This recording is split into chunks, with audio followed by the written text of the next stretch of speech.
Hey everyone, so today we're going to peek behind the curtain of the digital world and look at the two kinds of brains that power pretty much every piece of tech you own, the microprocessor and the microcontroller.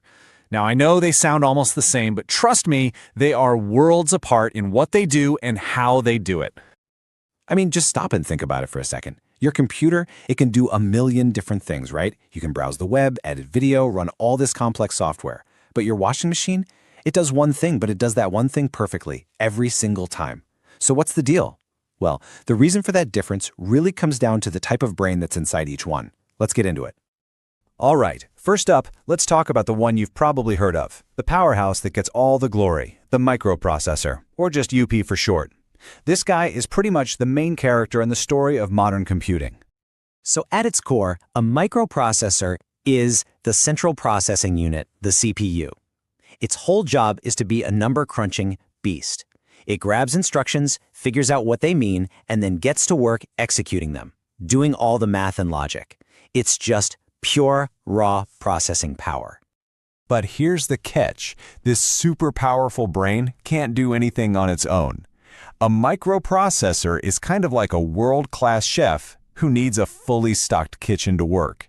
It absolutely needs separate chips for memory, for handling your keyboard and mouse, and for all sorts of other things just to get the job done. Now let's flip the coin and talk about the unsung hero of the tech world, the microcontroller, or MUSI. This is the hidden brain that you probably interact with dozens of times a day without even having a clue it's there. And boom! Right there is the key difference. While a microprocessor is a CPU, a microcontroller has a CPU, but it also has everything else it needs to function. Its own memory, its own ways to talk to the outside world, all baked into one single self-sufficient chip. It's not just a brain, it's a whole mini-computer. And because it's a complete all-in-one system, it's designed for a very specific purpose. A microcontroller isn't there to surf the web or play games. No, it's there to do one particular job inside a bigger device, like, say, controlling the cycles of your dishwasher or reading the temperature from a sensor. All right, so now that we've met our two contenders, let's put them side by side. Let's really get into the nitty-gritty of what sets them apart. This is where it all clicks. So this right here is the biggest, most fundamental difference. A microprocessor is a generalist. It's built to be a jack of all trades, to handle a huge range of tasks. A microcontroller, though, is a specialist.